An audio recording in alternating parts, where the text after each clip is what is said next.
Hello दोस्तों, मैं doctor Ram Singh Patel, assistant professor, Pandit Motilal Nehru PG law college Chhatarpur. दोस्तों, हम लोग चर्चा कर रहे थे भारतीय संविधान के अंतर्गत नागरिकता के प्रावधानों पर, जिसमें सबसे पहले हम लोगों ने अनुच्छेद 5 के अंतर्गत देखा कि जो व्यक्ति संविधान के प्रवर्तन पर अर्थात 26 जनवरी 1950 को भारत में अधिवास कर रहा है, प्लस या तो उसका स्वयं का या उसके माता पिता का जन्म भारत में हुआ है, या वह संविधान के प्रवर्तन के पहले पिछले 5 वर्ष या उससे अधिक समय से भारत में निवास कर रहा है, तो ऐसे व्यक्ति को भारत का नागरिक मान लिया जाएगा, उसे भारत की नागरिकता दे दी जाएगी। इसके बाद अनुच्छेद 6 में हम लोगों ने देखा था कि ऐसे व्यक्ति जो कि विभाजन के परिणाम स्वरूप पाकिस्तान से भारत आए थे, चूँकि हम लोग पिछले वीडियो में देखा था कि जो भारत पाकिस्तान का विभाजन हुआ था वह सांप्रदायिक आधार पर हुआ था, तो पाकिस्तान से जो लोग माइग्रेट होकर के भारत आए थे और या तो उनका स्वयं का या उनके माता पिता, दादा दादी या नाना नानी में से किसी का जन्म अविभाजित भारत अर्थात भारत शासन अधिनियम 1935 में परिभाषित भारत में हुआ हो, प्लस वह 19 जुलाई 1948 तक पाकिस्तान से भारत आ गया हो, तो ऐसे व्यक्तियों को भी भारत का नागरिक मान लिया जाएगा, उन्हें भी भारत की नागरिकता दे दी जाएगी। लेकिन यदि कोई व्यक्ति 19 जुलाई 1948 के बाद आता है लेकिन 26 जनवरी 1950 के पहले आ जाता है, तो ऐसे व्यक्ति को 6 महीने तक मामूली तौर पर निवास करना पड़ेगा, बगैर नागरिकता के वीज़ा लेकर के रहना पड़ेगा। उसके बाद उसे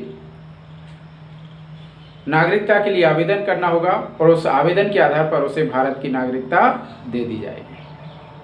तो यहाँ तक हम लोग पिछले वीडियो में देख चुके थे। आज हम चर्चा करेंगे भारतीय संविधान के अनुच्छेद 7 पर। अनुच्छेद 7 यहाँ पर कहता है कि पाकिस्तान को प्रोविजन करने वाले कुछ व्यक्तियों के नागरिकता के अधिकार। दोस्तों, जैसा कि पिछले वीडियो में भी हमने चर्चा की थी कि भारत का जो विभाजन हुआ था 1947 में, वह सांप्रदायिक आधार पर हुआ था। प्रारंभ से ही मुस्लिम लीग के द्वारा मुसलमानों के लिए पृथक पाकिस्तान की मांग की जा रही थी।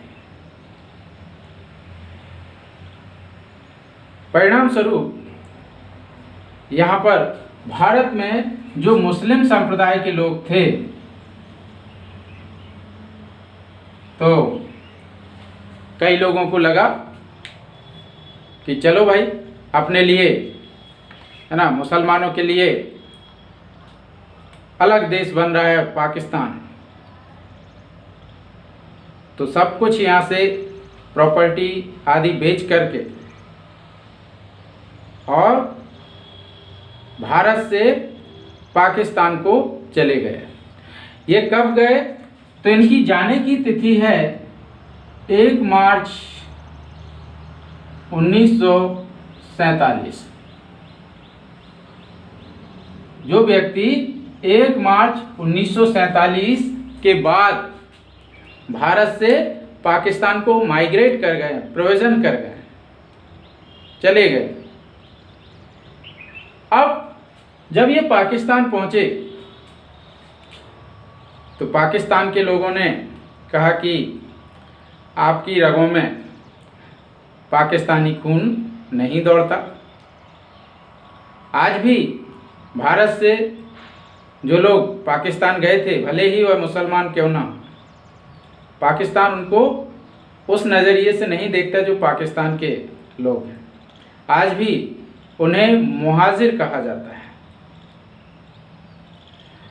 तो यहाँ पर पाकिस्तानियों ने कहा कि आपके खून में पाकिस्तानी, आपकी रगों में पाकिस्तानी खून नहीं दौड़ता, आप जो है सच्चे पाकिस्तानी नहीं हो। और पता चला कि वहाँ पर इनकी अच्छी शूटिंग शर्टिंग है ना। तो उन्होंने कहा कि इससे अच्छे तो हम भारत में ही थे, है ना। जब जो है यहाँ पर इनकी शूटिंग शर्टिंग हुई तो इन्हें लगा कि ये तो सही में ही पाकिस्तान है। तो यहाँ पर जो है इन्होंने कहा कि इससे अच्छे तो हम पाकिस्तान में थे। तो ये पुनः वापस जो है ना 1 मार्च 1947 के बाद जो पाकिस्तान गए थे, ये पुनः जो है भारत आ गए। और भारत आने की डेट क्या दी गई? 19 जुलाई 1948। अर्थात जो व्यक्ति 1 मार्च 1947 के बाद पाकिस्तान को चले गए थे और 19 जुलाई 1948 तक पुनः वापस पाकिस्तान से भारत आ गए, तो हमारे यहाँ पर कहा जाता है सुबह का भूला यदि शाम को घर वापस आ जाए तो उसे भूला नहीं कहते। तो यहाँ पर भी यदि 1 मार्च 1947 के बाद कोई व्यक्ति पाकिस्तान गया और पाकिस्तान से पुनः 19 जुलाई 1948 के पहले तक वह भारत आ गया, तो उसे डायरेक्ट तो हम नागरिकता नहीं देंगे, पहले 6 मंथ तक, 6 माह तक उसे मामूली तौर पर भारत में जो है निवास करना होगा और उसके पश्चात उसे नागरिकता के लिए आवेदन करना होगा और उस आवेदन के आधार पर उसको भारत की नागरिकता दे दी जाएगी।